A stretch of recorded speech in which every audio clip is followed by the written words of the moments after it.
بسم اللہ الرحمن الرحیم۔ میں گورکن تھا۔ ایک دن ایک طوائف عورت کی قبر بنا رہا تھا۔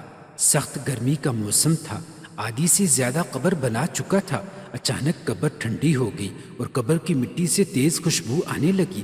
مجھے حیرت کا شدید جھٹکا لگا کہ طوائف کی قبر سے خوشبو کیسے؟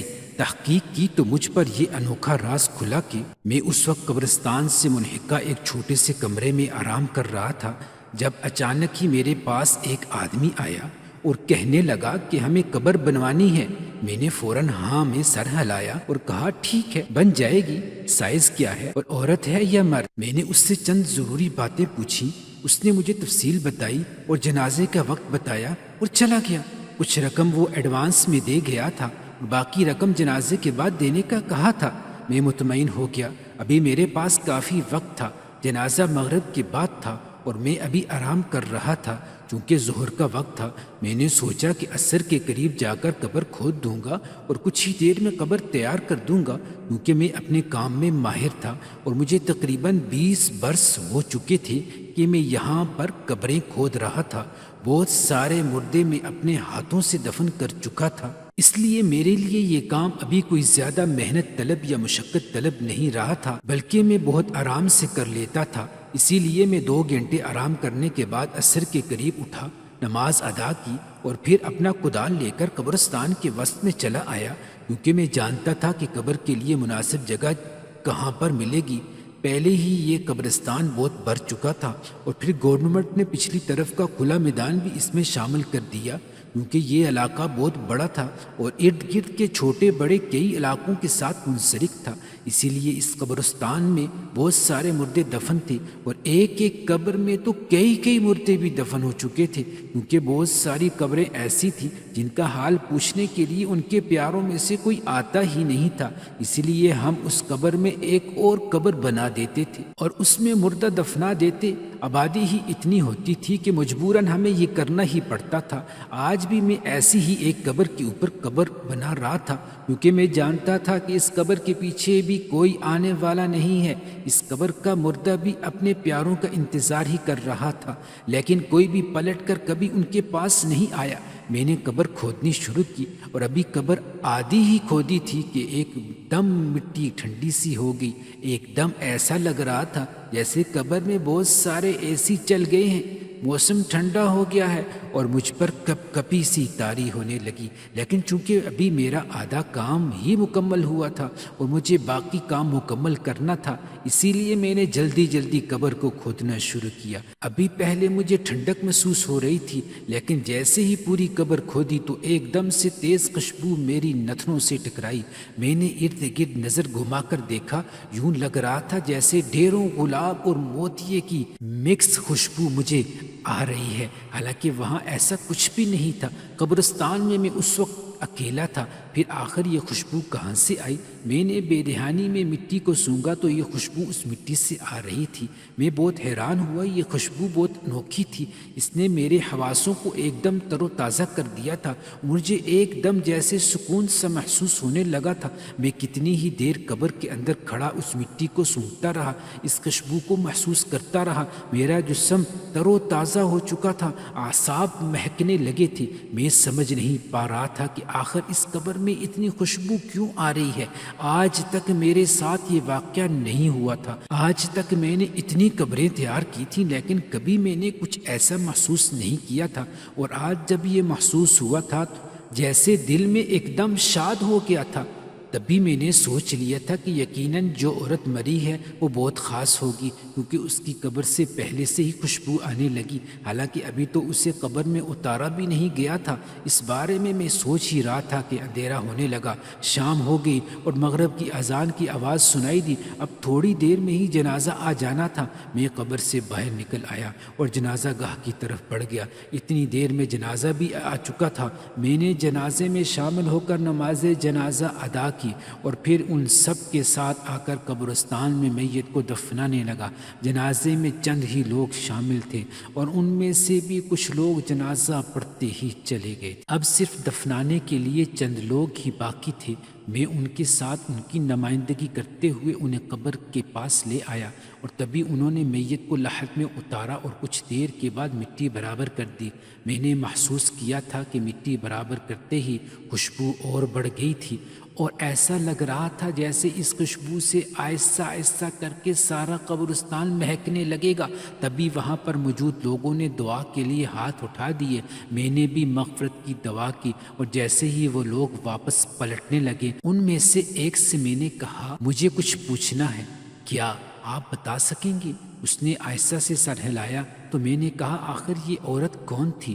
مرنے والی عورت کوئی بہت نیک عورت معلوم ہوتی ہے جو کہ اس کی قبر کی مٹی کے اندر سے انتہائی خوبصورت خوشبو محسوس ہو رہی تھی۔ ایسا میں نے آج تک کبھی محسوس نہیں کیا۔ آخر مرنے والی کون تھی؟ میں نے تجسس کے مارے جب یہ سوال کیا تو وہ شخص حیرانی سے کہنے لگا، مرنے والی تو کوئی خاص عورت نہیں تھی بلکہ وہ ایک مشہور زمانہ طوائف تھی اور اپنے پیشے میں کافی بدنام تھی۔ نہ جانے آپ ایسا کیوں کہہ رہے ہیں، یا پھر آپ کو غلط محسوس ہوا ہوگا، وہ خوشبو کہیں اور سے آ رہی ہوگی۔ اس طوائف نے تو اپنی ساری زندگی گناہوں میں گزاری تھی اور کوئی بھی رات ایسی نہیں گزری تھی جب وہ گناہ کی غلاظت سے بری نہ ہو۔ اس شخص نے بڑے نفرت آمیز انداز میں جب یہ کہا تو میں حیرت سے ہکا بکا اس کا چہرہ دیکھتا رہ گیا۔ مجھے یقین نہیں آ رہا تھا کہ وہ شخص سچ کہہ رہا ہے۔ تبھی میں نے دوبارہ اس سے پوچھا، نہیں، ایسا کیسے ہو سکتا ہے؟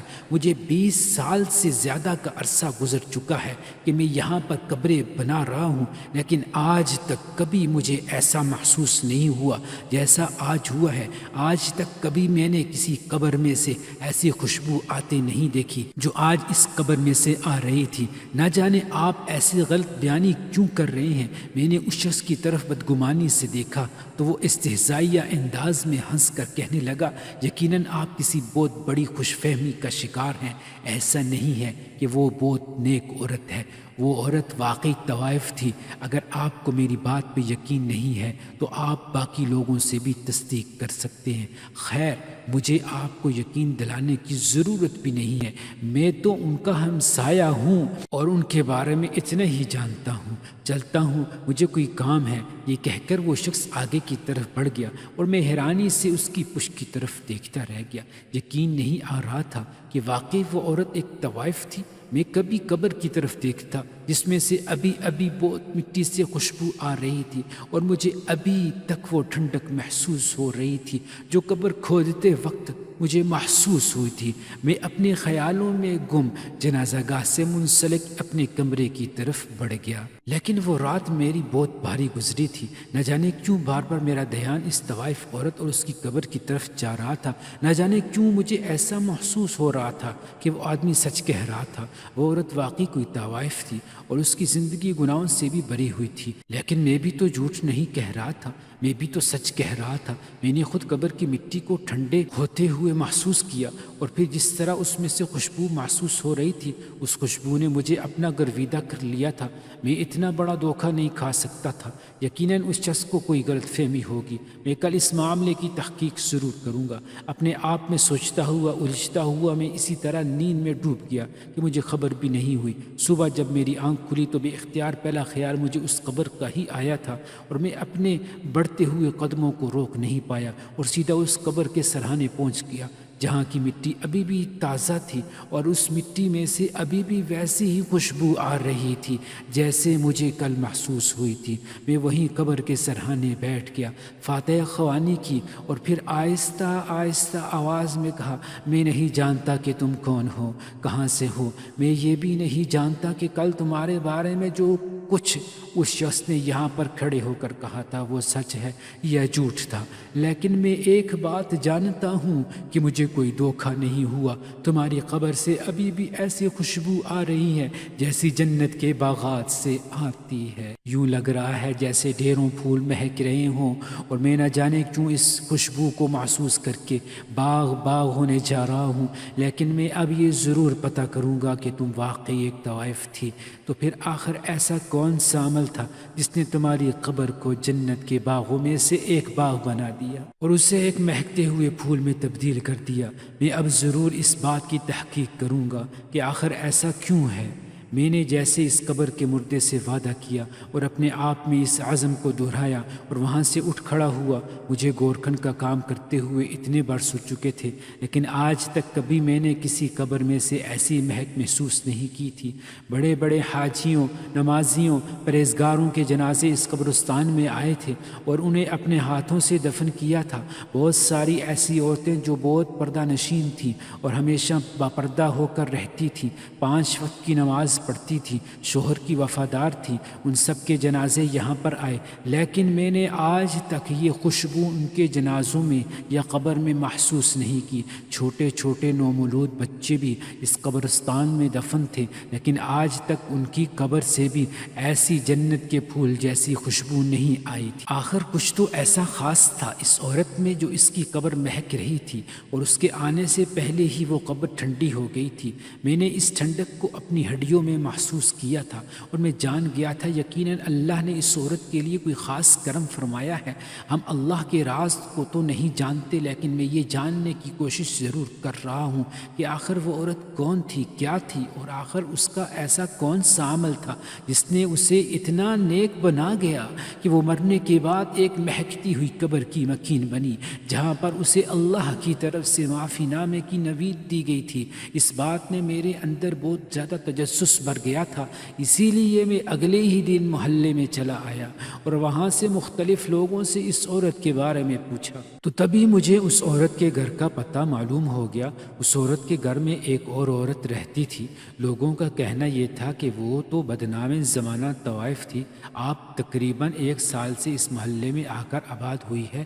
پہلے پہل تو لوگ اس کے کوٹھے کے اوپر جاتے تھے اور ساری رات اس طوائف کے ساتھ رنگین کرتے تھے، لیکن اب جب وہ اس 1 سال سے یہاں پر آئی ہے، اس کے گھر میں کسی کو آتے جاتے نہیں دیکھا۔ نہ جانے کیا بات ہے، یا تو اس نے طوائف کا پیشہ چھوڑ دیا، پھر اب اس کا گاہک نہیں رہا تھا، اسی وجہ سے وہ دل برداشتہ ہو گئی۔ مختلف لوگ مختلف باتیں کر رہے تھے اور اس دوران مجھے اس بات کی تصدیق تو ہو گئی تھی کہ اس دن قبرستان میں اس آدمی نے جو کچھ بھی کہا تھا وہ سچ ثابت تھا۔ وہ عورت واقعی کوئی طوائف ہی تھی، لیکن اگر وہ طوائف تھی تو اتنی زیادہ گناہوں سے بری ہوئی تھی کہ اس کی ایک بھی رات اپنے کسی گاہک کے بغیر نہیں گزرتی تھی۔ پھر آخر ایسا اس کا کون سا عمل تھا جس نے اسے یہاں تک پہنچا دیا، اور وہ مرنے سے پہلے ہی بخشی جا چکی تھی۔ اس بات نے مجھے مجبور کر دیا تھا کہ میں اس کے گھر جا کر چکر ضرور لگاؤں اور اس کے گھر میں جو عورت موجود ہے اس کے بارے میں معلومات حاصل کروں۔ یہی سوچ کر میں اس طوائف کے گھر پر چلا آیا۔ گلی میں موجود لوگوں نے مجھے بڑی عجیب نظروں سے دیکھا تھا کہ میں اپنے آپ میں ہی جیسے شرمندہ سا ہو کر رہ گیا تھا، لیکن میرے سامنے جو مقصد تھا میں وہ مقصد پورا کیے بغیر یہاں سے نہیں جا سکتا تھا۔ میں ایک بار تو اس عورت کے بارے میں معلوم کرنا چاہتا تھا۔ اب میں لوگوں کو کیا وضاحتیں دیتا پھرتا، تاکہ لوگوں کی ذہنیت ہی ایسی تھی اور وہ اس عورت کی وجہ سے مجھے بھی غلط محسوس۔ حالانکہ نہ تو میں اس طوائف کو جانتا تھا اور نہ ہی میں نے اسے کبھی دیکھا تھا اور نہ ہی مجھے اس کے بارے میں کوئی معلومات تھی۔ میں آج پہلی بار صرف یہ معلوم کرنے آیا تھا کہ اس طوائف کو کون سا نیک عمل اس کے لیے زاد راہ بن گیا کہ وہ آج مہکتی ہوئی قبر کی مکین ہے اور اللہ نے اسے معاف کر دیا ہے۔ دروازہ کھٹکھٹانے کے کچھ دیر بعد ایک بڑی مدہر سی آواز سنی۔ کون ہے؟ میں اس آواز کے سحر میں کھو گیا تھا۔ واقعی طوائف کی آواز اور اس کا لب و لہجہ کچھ الگ ہی ہوتا ہے جو سننے والوں کو محصور کر دیتا ہے، اور اس وقت میں ایسے ہی جادو بری کیفیت سے گزر رہا تھا۔ تبھی خود کو سنبھالتے ہوئے، جی میں ہوں گورکھن، یہ جو محلے میں بڑا قبرستان ہے میں وہیں سے آیا ہوں، آپ سے کچھ ضروری بات کرنی ہے۔ میری بات سن کر وہ عورت جیسے ہی چونک سی گئی تھی اور تبھی کہنے لگی، کیا ہوا؟ نیلم کے بارے میں بات کرنے آئے ہیں؟ اس عورت نے نام لیا تو میں اسے کہنے لگا، جی ہاں، میں نام تو نہیں جانتا، لیکن 2 دن پہلے ہی جن کی وفات ہوئی ان کے بارے میں آپ سے کچھ بات کرنی ہے۔ کیا آپ مجھے کچھ وقت دیں گی؟ میں نے اس عورت سے نرمی سے کہا۔ وہ چند لمحے سوچ کر کہنے لگی ٹھیک ہے آپ اندر آ جائیں۔ یہ کہہ کر اس نے دروازہ کھول دیا اور میں بے اختیار اندر داخل ہو گیا۔ اس عورت کے ہاتھوں اور پیروں پر مہندی لگی ہوئی تھی، جبکہ وہ جب چل رہی تھی تو اس کے پیروں کی پازیب ہلکی ہلکی گنگناہٹ کے ساتھ ایک آواز پیدا کرتی جو ماحول کو معنی خیز بنا رہا تھا۔ میں نے دل ہی دل میں لا حول ولا قوت پڑھتے ہوئے اپنی نظروں کو جھکا لیا اور اپنے کان جیسے بند کر لیے۔ تبھی جس طرف اس کے قدم گئے میں بھی اس طرف مڑ گیا اور دیکھا یہ ایک بیٹھک نما کمرہ تھا جس میں فرشی نشستیں لگی ہوئی تھیں۔ میں نے ایک طرف جوتا اتارا اور نیچے بیٹھ گیا، جبکہ وہ عورت دروازے میں کھڑی ہو گئی اور کہنے لگی کہیے آپ کو کیا کہنا ہے نیلم کے بارے میں، آپ کو کیا پوچھنا ہے؟ اب جب وہ مر گئی، اس دنیا سے گزر گئی، تو اس کے عاشق اس دروازے تک پہنچنے لگے ہیں۔ اس عورت کے لہجے میں عجیب سی مایوسی اور تھکن تھی۔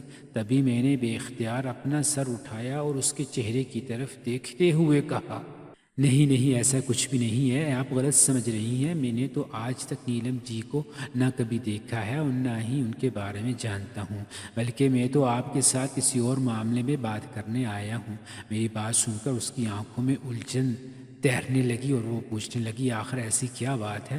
میں تو سمجھی تھی کہ تم بھی اس کے کوئی عاشق ہو، جو اب اس کے مرنے کے بعد افسوس کا اظہار کرتے ہوئے۔ میری بات سن کر اس نے جیسے ٹھٹھا لگایا، لیکن میں نے خاموشی سے اسے برداشت کیا اور کہا نہیں ایسا کچھ نہیں ہے۔ دراصل میں آپ سے جاننا چاہتا ہوں کہ نیلم نے کوٹھا کیوں چھوڑ دیا اور وہ یہاں پر آ کر کیوں آباد ہو گئی، اور پھر آخر وہ ایسا کون سا عمل کرتی جس کی وجہ سے آج اس کی قبر سے خوشبوئیں اٹھ رہی ہیں، اور ایسی خوشبو ہے جو دنیا میں کسی بھی خوشبو سے میچ نہیں کرتی، جسے آج تک شاید کوئی بنا نہیں پایا۔ میں اس خوشبو کا راز جاننا چاہتا ہوں۔ میں نے جب نیلم کی قبر کھودی تھی تو اس کی قبر اندر سے بے انتہا ٹھنڈی تھی اور اس میں سے خوشبوئیں اٹھ رہی تھیں۔ میں اس دن سے ہی اس کے بارے میں جاننا چاہتا ہوں۔ کیا آپ مجھے بتا سکتی ہیں نیلم کی زندگی کیسی تھی اور اس نے ایسا کون سا عمل کیا تھا کہ اللہ نے اس کے گناہوں کو معاف کر دیا ہے اور اسے جنت کی نوید سنا دی اور اس کی قبر کو ٹھنڈک اور کشادگی اور خوشبو بخش دی؟ کیا مجھے آپ بتا سکتی ہیں؟ میں نے جلدی سے اپنا مدعا بیان کیا، جسے سن کر اس عورت کی آنکھوں میں حیرت اتر آئی اور وہ حیرانی سے پوچھنے لگی کیا واقعی آپ سچ کہہ رہے ہیں؟ کیا واقعی نیلم کی قبر سے خوشبو اٹھ رہی تھی؟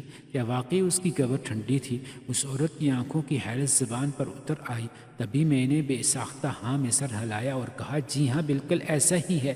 میں اسی لیے تو آپ کے پاس آیا ہوں تاکہ اس راز سے پردہ اٹھا سکوں اور جان سکوں کہ آخر نیلم کے کس عمل نے اسے یہ اعزاز بخشا ہے۔ تبھی میں نے دیکھا کہ اس عورت کی آنکھوں میں آنسو آ گئے ہیں اور وہ بے اختیار سے سکنے لگی اور کہنے لگی نیلم سچی تھی، اس کی لگن سچی تھی، میں نے جو ارادہ کیا تھا وہ پورا ہوا، اس نے اپنے رب کو پا لیا، اس نے اپنے رب کو پا لیا۔ وہ عورت روتے ہوئے بار بار اسی ایک فقرے کی گردان کر رہی تھی۔ میں حیران تھا کہ آخر وہ ایسا کیا جانتی ہے، آخر کیا سوچ رہی تھی۔ تبھی میں نے اسے کہا آپ مجھے بتائیں گی کہ نیلم کا کیا ارادہ تھا اور وہ اپنے رب کو کیوں پانا چاہتی تھی؟ میرے پوچھنے پر اس عورت نے آہستہ سے ہاں میں سر ہلایا اور کہنے لگی میں بتاتی ہوں۔ دراصل نیلم اندرون شہر کی ایک مشہور طائف تھی، لاکھوں عاشق روزانہ اس کی ایک جھلک دیکھنے کو بےتاب رہتے تھے۔ اس کی وجہ سے کوٹھے پر ہر وقت رونق لگی رہتی تھی اور ہر کوئی نیلم کے ہی گن گاتا تھا۔ اس کا حسن، اس کی آواز، اس کا انداز، اس کی ادائیں، اس کی ہر چیز سب کی مختلف تھی اور ہر عاشق لاکھوں روپے لٹانے کو تیار رہتا تھا۔ نیلم اپنی زندگی سے خوش تھی کیونکہ وہ کوٹھے پر ہی پیدا ہوئی تھی اور وہیں پر پلی پڑی تھی، اس لیے اس نے جس ماحول میں آنکھ کھولی تھی اسے اس ماحول کو اپنانے میں کوئی دقت پیش نہیں آئی، بلکہ وہ تو ملک کی مشہور اداکارہ بننا چاہتی تھی کیونکہ بہت سارے ڈائریکٹر اور پروڈیوسر اس کے کوٹھے پر حاضری دیتے تھے اور اسے مستقبل کے سہانے خواب دکھاتے تھے۔ خود نیلم کی آنکھوں میں بھی کچھ ایسا ہی خواب تھے، لیکن ایک دن ایک نوجوان شخص منہ مانگی قیمت دے کر اسے ایک رات کے لیے خرید گیا اور اس شخص نے ساری رات صرف نیلم کو دیکھنے میں گزار دی۔ وہ نیلم کی محبت میں مبتلا تھا، اسے اس کے جسم کی کوئی چاہت نہیں تھی، بلکہ وہ نیلم کو دیکھ کر اپنا دل بھرنا چاہتا تھا۔ اس نے نیلم کو ہاتھ تک نہیں لگایا تھا، حالانکہ نیلم نے کوشش بھی کی کہ وہ اس کے قریب آئے، لیکن اس شخص کا ایمان بہت مضبوط تھا اور اس کی محبت سچی تھی۔ تبھی صبح ہوتے ہی وہ چپ چاپ کمرے سے نکل گیا، لیکن نیلم اب پہلے جیسی نیلم نہیں رہی تھی۔ اس کے جانے کے بعد نیلم کے دل میں بھی اس کی محبت سر اٹھانے لگی تھی، اور اسے اب اپنا ہر گاہک برا لگنے لگا تھا اور ہر گاہک کو انکار کر دیتی تھی، اور اس شخص کو انتظار کرنے لگی جو ایک رات اس کے ساتھ گزار کے گیا لیکن اسے چھوا تک نہیں۔ اس کی محبت کو پانے کے لیے نیلم کا دل آہستہ آہستہ بدلنے لگا۔ اس نے ہار سنگار چھوڑ دیا، محفل سے جانا چھوڑ دیا، گاہکوں کے سامنے آنا چھوڑ دیا، اپنی قیمت لگوانا چھوڑ دیا۔ کوٹھے پر جو جیسے ہی ایک دم سناٹا اتر آتا ہے، ہر کوئی پریشان تھا، خاص طور پر کوٹھے کی مالکن جو کہ آج کل بہت زیادہ غصے میں تھی۔ نیلم کے طرز عمل پر اس نے اسے بہت بڑی سزائیں دی، اسے کھانے کو کچھ نہ دیتی، کمرے میں بند کر کے کئی گھنٹوں سے قید رکھتی، مار پیٹ کرتی، لیکن نیلم اب ٹس سے مس نہیں ہوتی تھی۔ اس نے برے کام سے توبہ کر لی تھی، وہ سچی محبت کو پا بیٹھی تھی، اسی لیے وہ پانچوں وقت کی نماز پڑھنا شروع ہو گئی اور ہر وقت اپنے گناہوں سے بری زندگی کی توبہ مانگتی ہوئی نظر آتی۔ کوٹھے کی مالکن کو تو اپنے برے دن شروع ہوتے نظر آ رہے۔ یہی وجہ تھی کہ اس نے نیلم کو بتائے بغیر اس کا سودا لاکھوں میں طے کر دیا اور ایک پروڈیوسر کے ہاتھوں نیلم کو بیچ دیا۔ نیلم کو جب اس بات کی خبر ملی تھی تو اس نے وہاں سے بھاگنے کی ٹھانی، کیونکہ اسی رات ہی پروڈیوسر اسے لینے کے لیے آ رہا تھا، اور اس سلسلے میں میں نے نیلم کی مدد کی تھی۔ ہم دونوں اس کوٹھے کو پیچھے چھوڑ کر آئے تھے۔ اس کوٹھے کی غلاظت بھری زندگی ہم نے اپنی تقدیر سے نکال دی تھی اور اس گنجان آباد سے علاقے سے آکر آباد ہو گئے۔ یہاں پر ہم نے چھوٹا سا گھر کرائے پر لے لیا، لیکن نہ جانے کیسے لوگوں کو معلوم ہو گیا کہ نیلم ایک طوائف تھی اور وہ طرح طرح کی باتیں کرنے لگے، حالانکہ نیلم نے اپنے گناہوں پر توبہ کر لی تھی، اور سچے دل سے کی گئی توبہ تو اللہ قبول کر لیتا ہے۔ اس بات کا نظارہ تو آپ نے خود دیکھ لیا ہے۔ نیلم دن رات اپنی گزشتہ زندگی کے بارے میں سوچ کر روتی رہتی تھی اور اللہ سے توبہ کرتی تھی۔ اس ایک سال میں نیلم نے بہت دکھ اور اذیت برداشت کی تھی، لوگوں کی زبانیں نہیں رکیں، وہ نیلم کو برا بھلا کہتے رہتے، لیکن نیلم اپنی توبہ پر قائم تھی اور اس نے دوبارہ غلط کام کو ہاتھ نہیں لگایا، بلکہ اس نے جتنے بھی پیسے کوٹھے پر کمائے تھے وہ سب اس نے ایک خیراتی ادارے میں جمع کروا دیے تھے۔ یہاں پر رہ کر وہ چھوٹے موٹے کام کر گزارا کر رہی تھی اور بہت کم کھاتی، بہت کم آرام کرتی، زیادہ تر وہ اللہ کے حضور سجدہ ریز رہتی تھی۔ دوبارہ اس لڑکے کو تو پتہ نہیں چلا جو اس رات نیلم کے پاس آیا تھا، لیکن نیلم اس ایک ملاقات کو مرتے دم تک نہیں بھول پاتی۔ اسے آخری دم تک اس لڑکے کا انتظار رہتا تھا۔ وہ کون تھا، کہاں سے آیا تھا، جس نے اسے بھیجا تھا، ہمیں کچھ معلوم نہیں، لیکن نیلم کے لیے وہ جیسے کل کائنات بن گیا تھا اور اس کی نجات کا ذریعہ بھی۔ اس عورت نے جب اپنی بات مکمل کی تو میں بے حد حیران رہ گیا تھا۔ یقین نہیں آ رہا تھا کہ واقعی ایک طوائف اپنی زندگی سے توبہ کر چکی ہے اور پھر ایک عام زندگی گزارتے ہوئے اس نے اپنے گناہوں پر بار بار معافی مانگی اور اللہ نے اسے معاف بھی کر دیا۔ یقیناً اللہ تعالیٰ کی ذات بڑی بے نیاز ہے، بڑی غفور الرحیم ہے کہ اس نے طوائف کیے سارے گناہوں کو اس کے معافی کے آنسوؤں سے دھو ڈالا۔ یقیناً اس صورت کی سچی توبہ تھی۔ یقیناً نیلم نے سچی محبت کو پا لیا تھا، اس نے عشق مزاجی سے عشق کی حقیقی کا سفر بہت جلد طے کر لیا تھا اور اس نے جان لیا تھا کہ گناہوں سے بری ہوئی یہ زندگی کوئی معنی نہیں رکھتی، بلکہ اصل زندگی تو وہ ہے جو مرنے کے بعد شروع ہوتی ہے۔ اسی لیے میں نے اپنی زندگی کا آخری ایک سال اللہ کی مرضی کے مطابق گزار دیا اور اس کی رضا کو پا لیا۔ یقیناً نیلم جیسی عورتیں ہی اللہ کی معافی اور اس کی بخشش کی حقدار ہیں۔ میں وہاں سے نکل آیا تھا اور سارے راستے نیلم کے بارے میں سوچ کر میں حیران تھا، اور مجھے اللہ کی اس بات پر یقین آ گیا تھا کہ ایک بار میری طرف بڑھو تو صحیح، ایک بار مجھ سے مانگ کر تو دیکھو۔ اللہ نے نیلم کو اسی لیے تو نواز دیا تھا۔ میں نے بھی سوچ لیا تھا کہ میں اللہ سے معافی اور بخشش تو مانگوں گا ہی، لیکن اپنی گزشتہ زندگی کے گناہوں سے بھی معافی ضرور طلب کروں گا، کیونکہ میں جان گیا تھا کہ اللہ کی ذات بہت بڑی ہے اور اس کے لیے مجھے معاف کرنا کوئی بڑی بات نہیں۔